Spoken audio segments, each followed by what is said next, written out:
Romanos 12, do verso 9 até o verso 21. Estou lendo na revista atualizada, tá? Diz o seguinte: o amor seja sem hipocrisia, detestai o mal, apegando-vos ao bem. Amai-vos cordialmente uns aos outros com amor fraternal, preferindo-vos em honra uns aos outros. No zelo não sejais remissos, sedes fervorosos de espírito, servindo ao Senhor. Regozijai-vos na esperança, sedes pacientes na tribulação, na oração perseverantes. Compartilhai as necessidades dos santos, praticai a hospitalidade. Abençoai os que vos perseguem, abençoai os que vos perseguem, abençoai e não amaldiçoeis. Alegrai-vos com os que se alegram e chorai com os que choram. Tende o mesmo sentimento uns para com os outros. Em lugar de serdes orgulhosos, condescendei com o que é humilde. Não sejais sábios aos vossos próprios olhos. Não torneis a ninguém mal por mal. Esforçai-vos por fazer o bem perante a todos os homens. Se possível, quanto depender de vós, tende paz com todos os homens.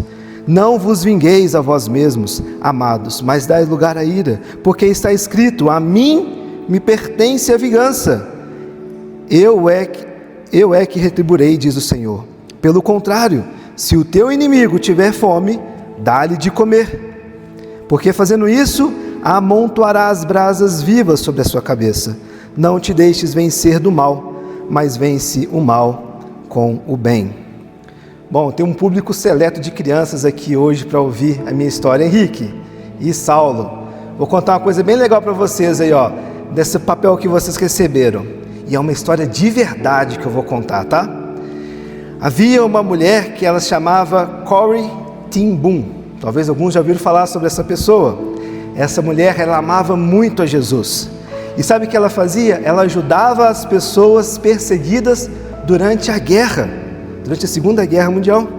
Mas por causa disso, Corrie e a sua família, eles sofreram muito. Eles foram presos, maltratados, e ela perdeu pessoas que ela amava. Muitos anos depois, a guerra acabou. E Corrie, ela estava pregando numa igreja, igual a nossa aqui. Ela estava ali pregando, dando o seu testemunho, contando sobre o perdão de Jesus. E de repente, um homem se aproximou de Corrie depois do culto. Corrie reconheceu aquele homem. Ele tinha sido um dos guardas que maltratou ela e a sua família, lá no campo de concentração. O homem estendeu a mão para ela e disse: Senhora Corrie, agora eu sou um cristão.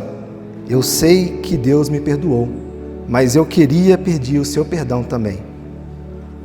E ele estendeu a mão para Corrie. E o que vocês acham, crianças e adultos também, que aconteceu nesse caso? Imagina o coração daquela mulher naquele momento. Ela lembrava de tudo o que ela tinha sofrido. A vontade talvez era de virar as costas para aquele homem e ir embora. Mas Corrie lembrou do que a Bíblia ensina: não te deixes vencer do mal, mas vence o mal com o bem. Então ela orou no coração, uma oração silenciosa. Ela orou no coração, dizendo: Senhor, eu não consigo perdoar esse homem sozinha, me ajuda a fazer isso. E você sabe, crianças, Henrique, o que aconteceu? Quando ela orou, ela estendeu a mão para aquele homem e apertou a mão dele. E ela disse: eu te perdoo, porque Cristo me perdoou primeiro. Naquele dia, Corrie venceu um mal com o bem, queridos, e os nossos meninos também. Ela não deixou o ódio governar a sua vida, mas ela deixou Jesus governar a sua vida. Crianças e adultos, essa história nos ensina o que Deus faz na vida de uma pessoa. Quando nós somos feridos, nós não precisamos devolver com o mal. Nós podemos responder com o bem quando nós somos feridos, porque Jesus nos ajuda a amar até quem nos machuca. E assim como Corrie, nós também enfrentamos momentos em que o mal parece querer nos vencer. Mas a palavra de Deus nos mostra que existe um outro caminho para isso. E é exatamente o que nós vamos falar nesse texto de Romanos capítulo 12. Não te deixes vencer o mal, mas vence o mal com o bem. E aí, Saulo, Henrique, faça um belo colorido dessa história de Corey com este homem na igreja, e os adultos vamos refletir um pouco sobre esse texto. Bom, quando Paulo chega ao fim do capítulo 12, e aí te vem há 2 domingos falando desse capítulo 12, ele não está montando para nós aqui uma lista de regras soltas que nós devemos fazer, como quem anota lembretes ali num caderninho, num bloco de notas. O que nós temos aqui, queridos, é um retrato completo da vida cristã, em meio a um mundo que é completamente perverso. Paulo começou nos chamando, no versículo 1 e 2, a apresentar o nosso corpo como um sacrifício vivo a Deus, a ter uma mente que é renovada, transformada pela atuação do Espírito em nossas vidas. Depois Paulo nos mostrou como essa renovação da mente, isso molda a nossa comunidade, isso molda a nossa forma de enxergar os relacionamentos com Deus e com o próximo. Como isso molda a nossa forma de servir com humildade, como isso nos molda a forma como nós honramos mutuamente uns aos outros. E agora Paulo nos coloca diante da rua, fora desses 4 cantos dessa igreja, dessa parede que nós temos aqui. Como viver o Evangelho em um mundo que é marcado pelo mal? E essa pergunta, queridos, ela é urgente, porque o mal não está apenas em guerras, em conflitos, em bombas e notícias sangrentas que nós vemos na televisão, nos jornais, na internet, no Instagram. O mal não está somente nessas coisas, mas também nos pequenos gestos do nosso cotidiano. O sarcasmo, sarcasmos mal, entenderam? A frieza que muitas vezes nós descartamos nos relacionamentos, a indiferença que vai matando devagarzinho. E a tentação nossa, queridos, do cristão, é escolher um dos 2 atalhos mais comuns, ou sermos ingênuos, confundindo um amor com uma passividade, ou então sermos vingativos, confundindo a justiça com crueldade. Mas Paulo aqui nos apresenta um caminho diferente, a postura de Cristo frente ao mal, com um amor real, mas também um amor discernidor, queridos, uma firmeza diante do mal, mas sem cair na lógica da vingança, uma coragem de poder responder não com a mesma moeda, mas com o bem. Agostinho vai dizer: ame e fazes o que quiseres.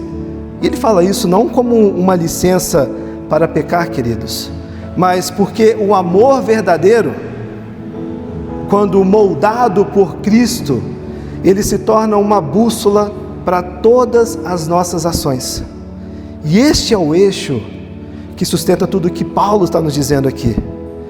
Portanto, uma pergunta que eu gostaria que reverberasse na sua mente enquanto a gente fala sobre esse texto: como uma mente renovada, capítulo 12, versículo 1 e 2, e uma vida em comunidade, verso 3 até o verso 8, nos capacitam para responder ao mal do mundo. Paulo nos responde isso nesse primeiro movimento do texto. O amor cristão não é ingênuo, mas é um amor discernidor. Paulo abre esse trecho com um chamado muito direto, queridos: o amor seja sem hipocrisia. O termo grego aqui para hipocrisia é literalmente sem máscara, sem encenação. Ou seja, o amor cristão não é um sorriso plástico que nós colocamos para estar num culto, num domingo, numa igreja. Não, o amor cristão não é esse amor que nós fingimos, que se disfarça com desinteresse. Não, não é. O amor real, ele é fruto da graça de Deus que transformou o meu e o seu coração. Daqueles que têm a mente transformada, daqueles que entendem o que é viver em comunidade. Agostinho, a frase que nós dizemos, ame e faz o que quiseres, ele não estava dando uma licença para o pecado aqui, mas mostrando que o amor verdadeiro, quando nasce em Cristo Jesus, ele se torna essa bússola que vai guiar todas as nossas escolhas, queridos. O que Agostinho quis dizer é que se você ama verdadeiramente, com um amor puro, altruísta, orientado pelo bem, tudo que você fizer será bom, porque as suas ações, elas nascerão desse amor. Você não vai ferir ninguém, enganar ou explorar o próximo, pois o amor verdadeiro, ele não permite isso. Em outras palavras, se o amor for a base das suas ações, então você pode agir livremente, porque o amor guiará suas escolhas para o bem. Imagine alguém, queridos, que ama profundamente sua família. Essa pessoa não vai mentir para eles, não vai agir de uma forma egoísta, não vai buscar o seu próprio interesse, mas ela vai buscar o bem deles, mesmo que isso exija sacrifícios. Ou seja, o amor verdadeiro molda a liberdade que nós temos com responsabilidade. Mas esse amor, queridos, eu vou martelar muito nessa tecla, ele não é ingênuo. Paulo vai acrescentar: detestai o mal, apegando-vos ao bem. Quando Paulo fala em mal, ele não se refere apenas a crimes, a guerras, a sangue, a assassinato, a roubo, a maldade que a gente vê escancarada nos holofotes. Não é somente a essas coisas escandalosas que Paulo se refere aqui. E preste atenção nisso: o mal é tudo aquilo que se opõe ao caráter de Deus. Tudo aquilo que não pertence ao caráter de Deus, aquilo é mal. E Paulo está dizendo sobre esse mal: deteste tudo aquilo que se opõe ao caráter de Deus e se apegue a tudo aquilo que representa esse caráter de Deus. Ele está presente, queridos, esse mal, nos nossos orgulhos, no orgulho de quem não suporta ser contrariado, na língua que revida com uma grosseria, no coração que se alimenta de ressentimentos. O mal, queridos, ele é perigoso, porque ele é contagioso. Ele vence, e a gente vai falar mais disso no final desse texto, ele vence quando ele nos torna parecidos com ele.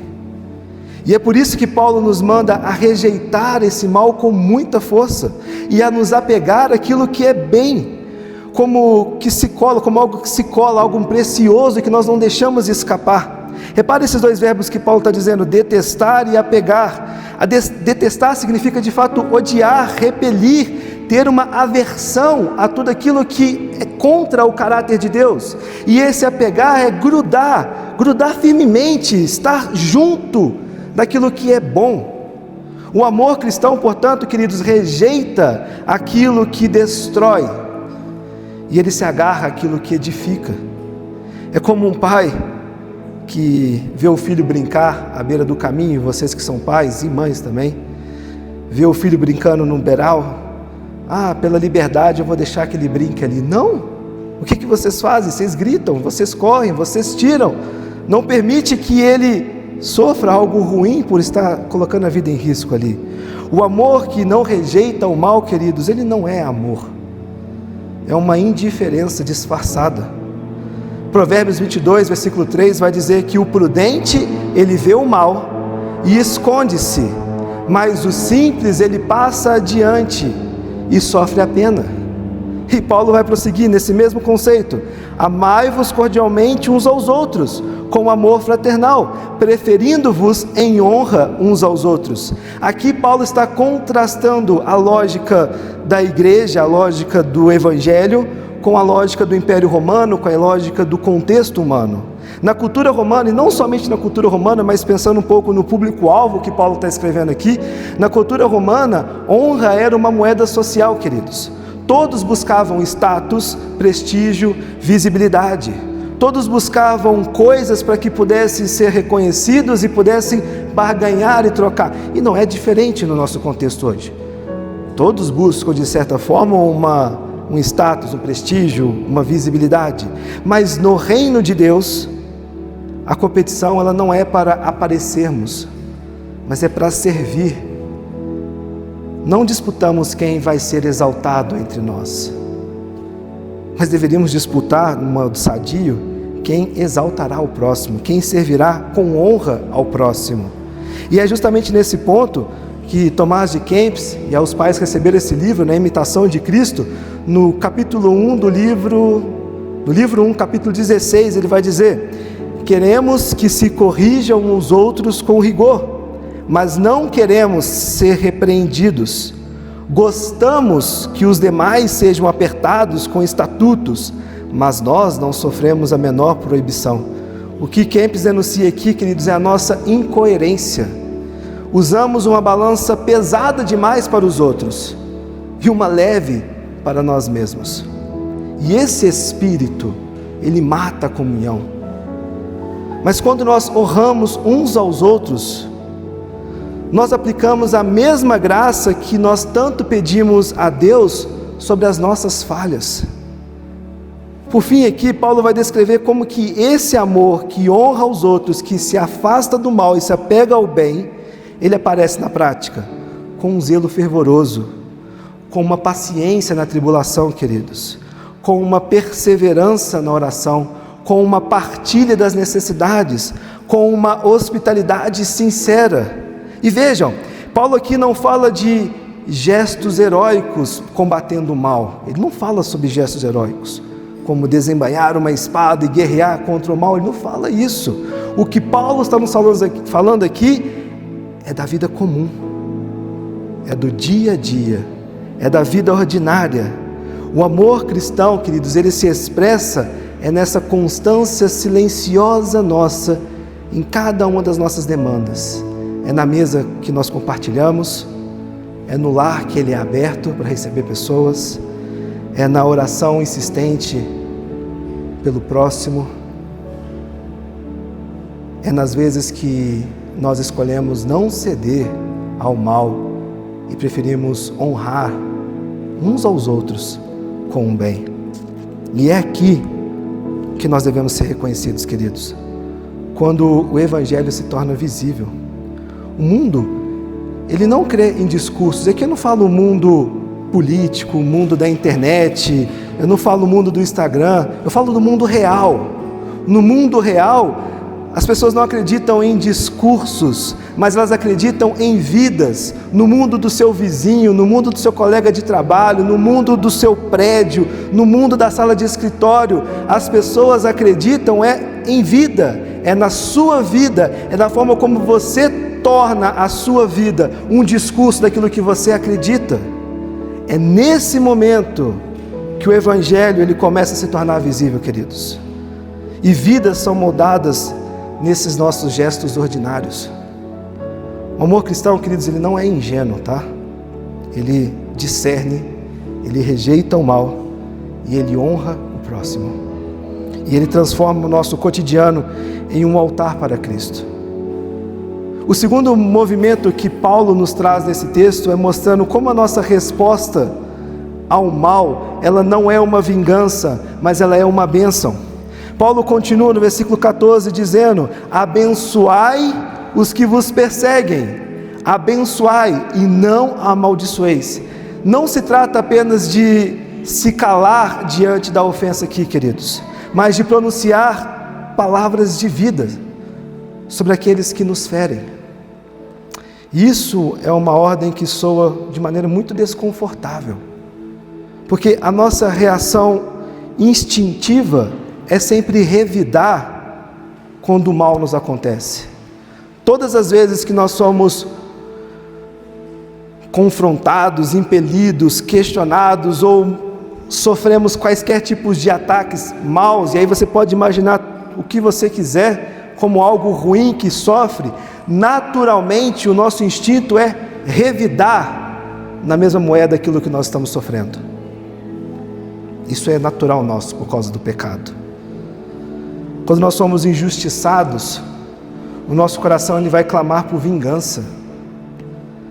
Mas o Evangelho, queridos, ele nos convida aqui a uma postura que ela não nasce nesse instinto nosso, mas que nasce da nossa mente renovada. Paulo mesmo sabia dessa ordem, queridos. E se você lembrar, Paulo foi perseguido, Paulo foi apedrejado, Paulo sofreu naufrágio, Paulo foi preso injustamente, Paulo foi açoitado. Olha o tanto que Paulo sofreu. E Paulo está dizendo: abençoai aqueles que vos perseguem, abençoai e não amaldiçoeis aqueles que vos perseguem. A igreja em Roma também, queridos, ela vivia cercada de hostilidade e zombaria. No contexto dessa carta, se não estou enganado, acho que 10 ou 8 anos depois, Nero ia atacar fogo em Roma e ele ia dizer que os cristãos que incendiaram Roma. Percebam como que a igreja sofria essas perseguições, e falar em abençoar os perseguidores não era algo utópico para eles, porque eles sofriam com as perseguições, porque eles sentiam e sabiam na pele o que era ser acusado de coisas que eles não tinham feito, ou planejado, ou enfim, tudo porque o mal estava recaindo sobre eles.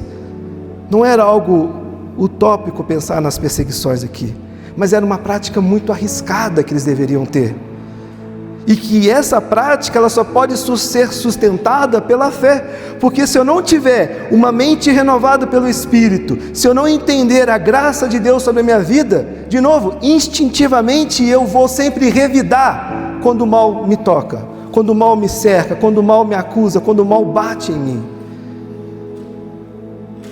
Mas Paulo está nos chamando a refletir e pensar de outra forma, queridos. Não se trata aqui de ser ingênuo diante do mal, mas de não deixar-se aprisionar para essa lógica da retaliação no mal. Ele vai aprofundar essa ideia. Alegrai-vos com os que se alegram, e chorai com os que choram. Tende o mesmo sentimento uns para com os outros. Em lugar de serdes orgulhosos, condescendei com o que é humilde. Não sejais sábios aos vossos próprios olhos. Ou seja, a resposta cristã ao mal, queridos, não é um isolamento ou uma superioridade, mas é uma empatia e uma humildade. O mundo se alegra com a queda do outro. E é só a gente parar e ver nas redes sociais as recentes coisas que têm acontecido. O quanto pessoas celebram o caos, a morte, o assassinato. O quanto as pessoas celebram coisas ruins. O quanto as pessoas celebram coisas que não deveriam ser celebradas. O mundo se alegra, queridos, com a queda do outro. E muitas vezes também o mundo se entristece com o seu sucesso ou com o sucesso do bem. A igreja, ao contrário, nós, a igreja de Cristo, ela é chamada a compartilhar tanto a dor quanto a alegria, queridos. Vivendo em unidade e descendo de um pedestal de orgulho. Nós não podemos, e é muito, muito importante isso, quando Paulo fala para não sermos orgulhosos, em detrimento de acharmos que combatemos o mal aplicando o bem, naturalmente também podemos nos autoelevarmos, acharmos que somos bons demais por não sermos como aqueles que fazem coisas más. Mas Paulo está dizendo, não sejam orgulhosos por conta disso. Não sejam orgulhosos por conta das atitudes que vocês vão tomar mediante a graça de Deus que opera nas suas vidas. E ele vai retomar esse assunto aqui, fechando esse contexto, né? Não torneis a ninguém mal por mal. Não vos vingueis a vós mesmos, amados, mas dás lugar à ira, porque está escrito: a mim pertence a vingança, eu retribuirei, diz o Senhor. Aqui vemos como o mal age em nós, queridos, não apenas nos fere, mas ele tenta nos transformar. O problema não é só sofrer o mal que vem sobre nós, mas é deixarmos ser contaminados pelo mal também. O mal vence, queridos, quando ele me transforma em um espelho do meu ofensor. Todas as vezes que eu respondo à altura, ou eu dou a moeda de troca para aquilo que eu sou ofendido, eu estou deixando com que o mal governe meu coração. Eu estou deixando com que o mal, que é tudo contra o caráter de Deus, possa ditar as regras do meu relacionamento com o outro. E ali o mal também vence. Não é só quando ele se levanta para me atacar, mas é quando ele me torna um espelho do seu ataque, quando eu respondo na mesma moeda, quando eu deixo de ser um discípulo de Cristo, eu começo a ser igual e dou ao mal o triunfo que ele tanto quer. E eu passo, queridos, a ser um discípulo da vingança agora, e não mais de Cristo Jesus. Paulo nos lembra que a vingança ela pertence a Deus e não a nós. Quando nós confiamos a Ele, nós somos livres dessa contaminação do mal. O mal ele precisa ser tratado, mas não por nossas mãos. Nós não somos os juízes do mal, e não devemos ser os juízes do mal. Paulo está nos dizendo: a vingança pertence a Deus.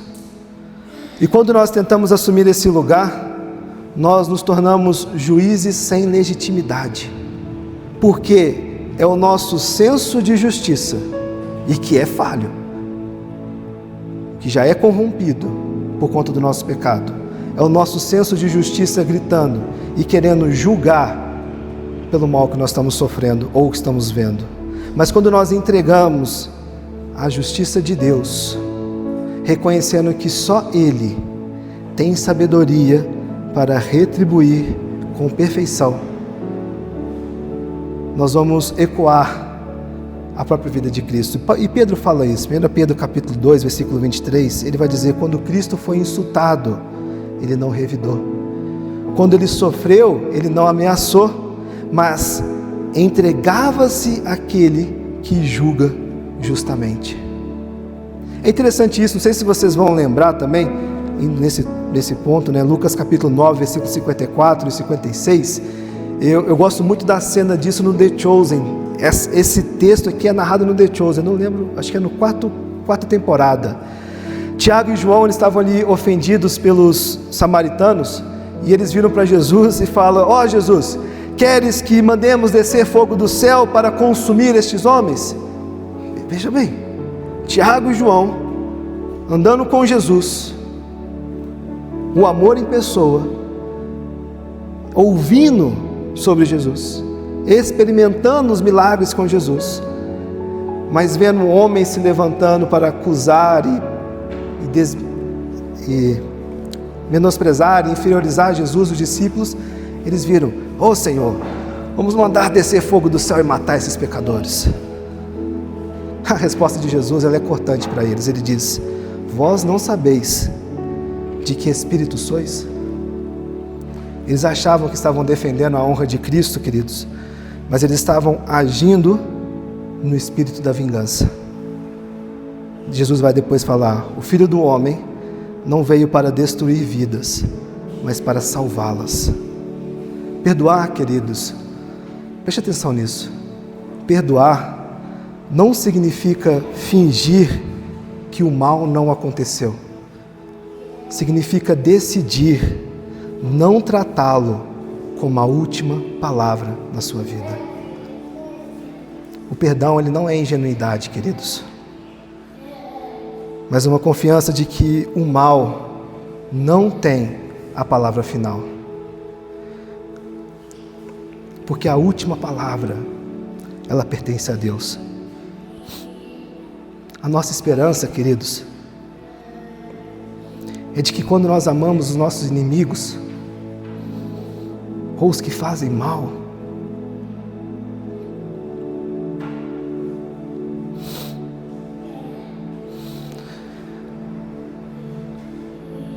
nós não os deixamos como estão, mas nós os conquistamos para Deus.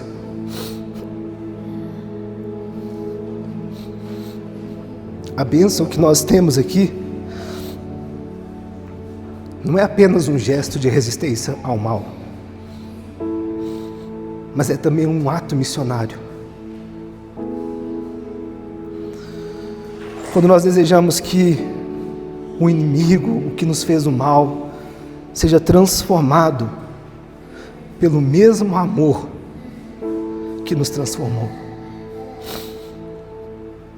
E essa é a grande diferença entre a lógica do mundo e a lógica do reino. Paulo vai dizer isso lá em 1 Coríntios também, que a mensagem da cruz é loucura para o mundo. Queridos, é a coisa mais natural nós revidarmos. É a coisa mais instintiva nós permitimos que o mal que sofremos possa ser proliferado ou revidado para outras pessoas. O mundo, ele nos empurra para esse revide, mas Cristo nos chama a confiar no seu amor. O mundo vai nos dizer: olha, responda à altura tudo o mal que você está sofrendo, mas Cristo está dizendo: abençoe e deixe a altura comigo. Nós não somos bobos, queridos, eu quero enfatizar isso também. Nós não somos bobos, nem omissos ao mal, mas nós somos discípulos que sabem que a justiça, ela pertence ao Senhor. Essa postura, queridos, ela não se limita apenas ao convívio dentro da igreja, tá? Mas ela precisa aparecer na nossa vida comum. O Evangelho, ele nos chama, queridos, a romper esse ciclo. Há uma bênção em vez de vingança. É não devolver a ofensa com ofensa, queridos, mas é escolher responder com mansidão. É se calar quando você poderia explodir. É orar por aqueles que te prejudicam, quando você poderia fazer fofoca, denegrir, processar. É tratar com bondade aquele vizinho difícil, chato. Perdoar, queridos, não é fingir que nada aconteceu, é recusar-se dar ao mal a última palavra. E essa escolha, feita nos pequenos cenários do dia a dia, é o que mostra que nós somos de Cristo Jesus. Fechando esse movimento aqui, Paulo vai nos mostrar como o cristão vence o mal não pela força, mas pelo bem. Verso 20: se o teu inimigo tiver fome, dá-lhe de comer. Eu fico imaginando Paulo escrevendo isso aqui, tendo na imagem os guardas que o açoitaram, as pessoas que o apedrejaram, as pessoas que fizeram mal para ele. E ele se depara com essas pessoas com fome e ele diz: se ele tiver fome, dá de comer. Se ele tiver sede, dá-lhe de beber. Porque fazendo isso, amontoarás brasas vivas sobre a sua cabeça. Não te deixes vencer do mal, mas vence o mal com bem. À primeira vista, isso pode soar estranho. Dar pão, dar água para o inimigo, em vez de combatê-lo. Alimentar e tirar o sofrimento daqueles que me fez sofrer, ao invés de deixar que ele sofra e que ele morra. Sim, é o que Paulo está dizendo. Porque quando você fizer isso, amontoarás brasas vivas sobre a cabeça dele. E só um parêntese aqui, tenho que mencionar, na Revista Atualizada, ele vai dizer sua cabeça, mas sua é uma forma antiga de tradução, que é usado, né? E sua aqui se refere ao inimigo, e não a mim ou não a você. Ou seja, no original também é claro o texto, é sobre a cabeça do inimigo. quando eu e você respondemos com bondade em vez de vingança, isso cai sobre a consciência dele como fogo. É isso que Paulo está dizendo.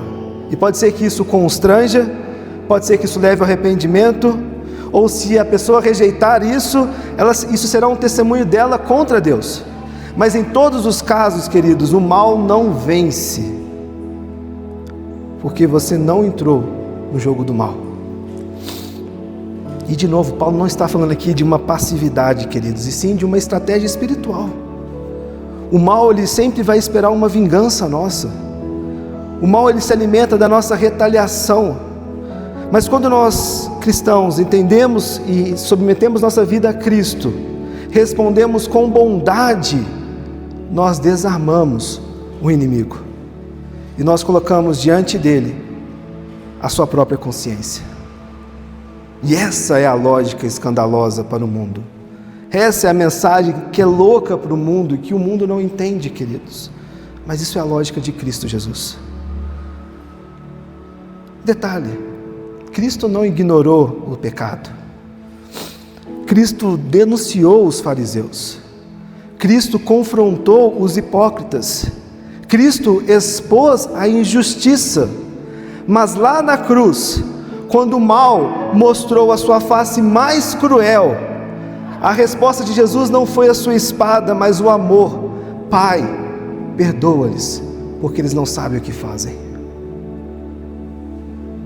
O mal parecia triunfar na cruz, mas foi justamente na cruz que ele foi derrotado, queridos.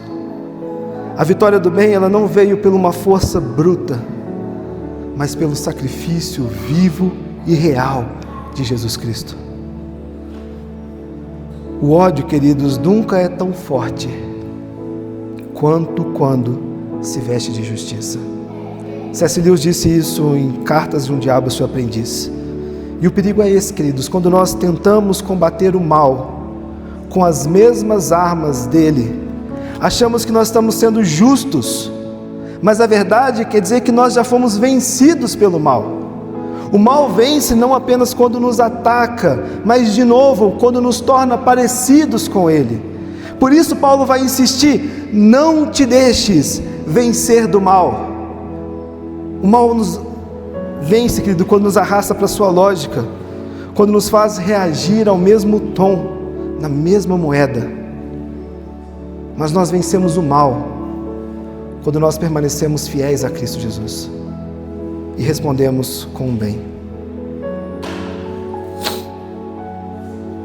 Uma outra frase legal de Tomás de Kempis, livro Imitação de Cristo, ele vai dizer: suporta pacientemente os defeitos e as fraquezas dos outros, quaisquer que sejam, pois também tu tens muitas coisas de que os outros devem suportar em ti. E é isso, queridos. Vencer o mal com o bem muitas vezes é suportar, perdoar, tratar com paciência, lembrando que nós mesmos não somos fáceis. Não há ninguém perfeito aqui. Não há ninguém que no momento de maior pressão fala: não, agora eu vou agir com bondade. Não. Nós somos sustentados, queridos, pela paciência de Deus. E veja como isso toca a nossa vida prática, queridos. Vencer o mal com o bem é não se deixar dominar pelo ressentimento quando alguém nos fere. Vencer o mal com o bem é não devolver com grosseria uma palavra atravessada que nós recebemos. Vencer o mal com o bem é não pagar com frieza o silêncio de um cônjuge. É às vezes, queridos, vencer o mal para o bem é responder a uma crítica com um gesto de bondade, a uma ofensa com um favor e a um erro com paciência. Não é ser ingênuo, de novo, é ser sábio. Não é ser fraco, é ser forte o suficiente para não se deixar vencer. E esse é o chamado. Viver no mundo sem deixar ser moldado pelo mundo. Ser gente que não entra no jogo do ódio, mas que responde com o bem. Ser o bom perfume de Cristo, Paulo fala isso em 2 Coríntios capítulo 2, exalando a graça num ambiente que é saturado de rancor, de maldade, de raiva. A vitória minha e sua, queridos, a vitória do cristão, não é gritar mais alto, mas é permanecer parecido com Cristo. Essa é a nossa vitória. Para fecharmos aqui, Romanos 12, começa nos chamando a entregar o corpo como sacrifício vivo, verso 1 e 2. E ele termina com essa ordem decisiva: não te deixes vencer do mal, mas vence o mal com o bem. É como se Paulo dissesse: olha, toda a sua vida cristã pode ser resumida nesse confronto. Ou você é arrastado pela lógica do mal, ou você reflete a lógica de Cristo. E o mal, irmãos, nos vence justamente quando nós respondemos por nós mesmos. Quando a ofensa arranca de nós uma outra ofensa.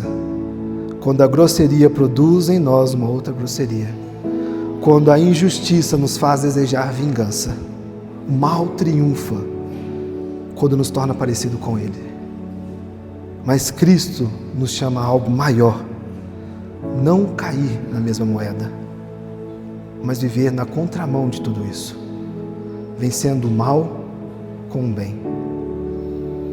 E isso é preciso no chão da vida, é na vida comum, é na vida diária, é no casamento. Quando você pode responder com dureza, mas escolhe responder com mansidão. É no trabalho, quando você entende que é injustiçado, mas não revida. No trânsito, quando a raiva pede um grito, uma buzina, uma fechada, uma corrida atrás, mas você entende não entrar nesse jogo.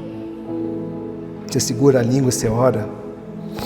Nas redes sociais hoje, poxa vida, terra sem lei, onde você pode dizer tudo o que quiser, da forma como quiser, e acusando e apontando dedos para outros de maneiras ridículas. Mas o mal vence, o bem vence quando nós não entramos nesse jogo. E pense aí, queridos, cada um dos lugares que você frequenta, cada uma das necessidades que você tem, cada um dos problemas que você lida dentro da família, dentro do trabalho, dentro de qualquer lugar. Nós sempre temos a oportunidade de revidar, mas quando nós escolhemos mostrar o caráter de Cristo, o bem vence. Talvez você pode até se perguntar também agora: se eu não posso revidar, se eu não devo buscar vingança, então quem vai fazer a justiça por mim? Paulo não deixa esse ponto solto, queridos. No capítulo seguinte, então venha domingo que vem, no capítulo 13, ele vai mostrar que Deus estabeleceu um meio de conter o mal na sociedade. Ele vai falar que as autoridades civis, que são chamadas de ministros de Deus, para punir o mal e também para promover a ordem. Só que isso é um assunto para a semana que vem. Hoje o chamado, queridos, é outro. Não deixarmos vencer, o mal vencer, mas vencer o mal com o bem. Porque a justiça final, Paulo nos disse, ela pertence ao Senhor. O mal não é apenas algo fora de nós, queridos. É também aquilo que nasce dentro de nós, quando nós damos a Ele a última palavra. Quando o nosso instinto manda mais do que Cristo, saibam que o mal já venceu. Mas quando nós deixamos o curios, que nós falamos desde a primeira mensagem, lá no capítulo 1, o Senhor governar nossas vidas, governar nossas escolhas, governar a nossa mente, governar as nossas emoções, governar os nossos instintos, governar tudo o que nós somos, essa é a resposta para o mal, porque Cristo governa as nossas vidas. E quando o mal assolar, nós vamos responder com Cristo Jesus.